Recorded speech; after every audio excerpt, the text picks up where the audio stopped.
Hai hai hai teman-teman, kalian pada tahu nggak kerajaan apa aja yang ada di Indonesia? Mungkin gak cukup asing kan mendengar nama kerajaan Sriwijaya? Tapi apakah kalian sudah cukup mengetahui dengan baik tentang sejarah kerajaan Sriwijaya? Oke, tenang aja. Kali ini kita akan membahas lebih dalam tentang salah satu kerajaan terkenal di Indonesia. Beberapa orang gak percaya akan adanya kerajaan ini loh, dikarenakan sumber-sumber sejarah yang sulit dan sedikit untuk ditemukan. Bahkan, kerajaan ini berhasil diungkap beberapa tahun lalu, yaitu pada tahun 1918. Konon katanya, kerajaan ini sudah berdiri hampir 1000 tahun lamanya. Yuk, daripada semakin penasaran, langsung saja kita bahas tentang kerajaan Sriwijaya. Dimulai pada abad ketiga Masehi di pesisir Sungai Musi, Palembang, Sumatera Selatan, berdirilah sebuah kerajaan maritim terbesar pada masanya, yaitu Kerajaan Sriwijaya. Kerajaan yang menjadi pusat agama bagi para penuntut ilmu Buddha. Kata Sriwijaya berasal dari bahasa Sanskerta yaitu Sri, yang berarti bercahaya, dan Wijaya yang berarti kemenangan. Kerajaan ini didirikan oleh Srijaya Nasa, nama yang dikenal sebagai penguasa pertama yang berhasil mempersatukan wilayah-wilayah kecil di sekitar Sungai Musi. Ia juga memimpin ekspedisi besar dengan membawa ribuan prajurit untuk memperluas wilayahnya.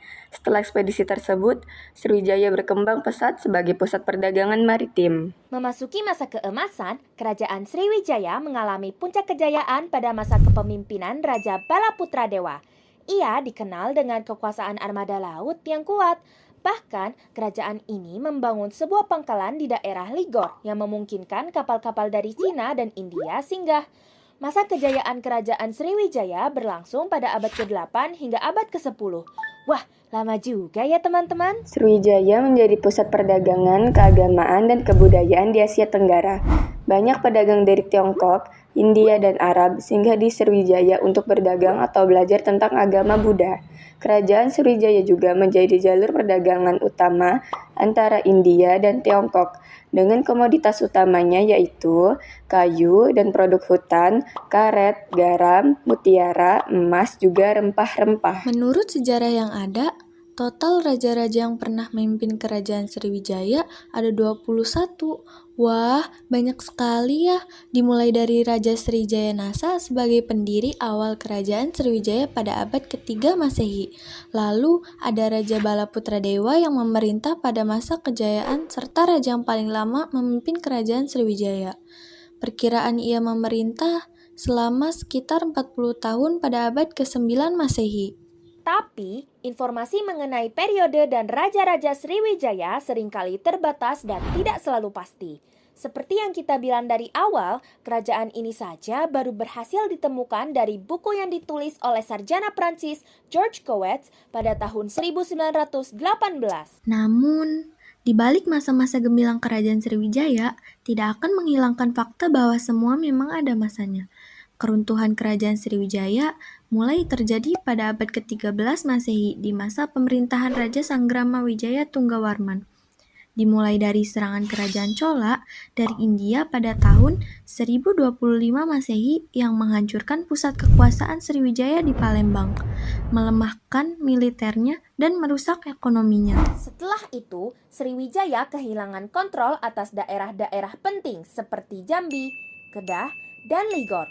Juga munculnya kerajaan Singasari dan Majapahit di Jawa semakin memperparah kondisi karena mereka menguasai jalur perdagangan yang sebelumnya dikuasai Sriwijaya. Kemudian, perpecahan internal dan berkurangnya aktivitas perdagangan menyebabkan Sriwijaya perlahan-lahan runtuh. Akhirnya, kekuatan Sriwijaya benar-benar hilang dan wilayahnya dikuasai oleh kerajaan-kerajaan lain. Ditemukan beberapa bukti berupa prasasti kerajaan Sriwijaya seperti prasasti kedudukan bukit, prasasti Talang Tuwo, prasasti Karangberahi, dan prasasti Kota Kapur. Prasasti-prasasti ini ditulis dalam bahasa Sanskerta dan menggunakan aksara Pallawa, menggambarkan pengaruh budaya India dalam peradaban Sriwijaya. Mungkin segitu saja pembahasan kita kali ini. Semoga kalian lebih memahami dan mengenal tentang kerajaan Sriwijaya ya teman-teman. Ingat, jangan sekali-kali melupakan atau meremehkan sejarah. Banyak sekali hal-hal positif yang bisa kita dapat dengan belajar sejarah loh. Bye-bye!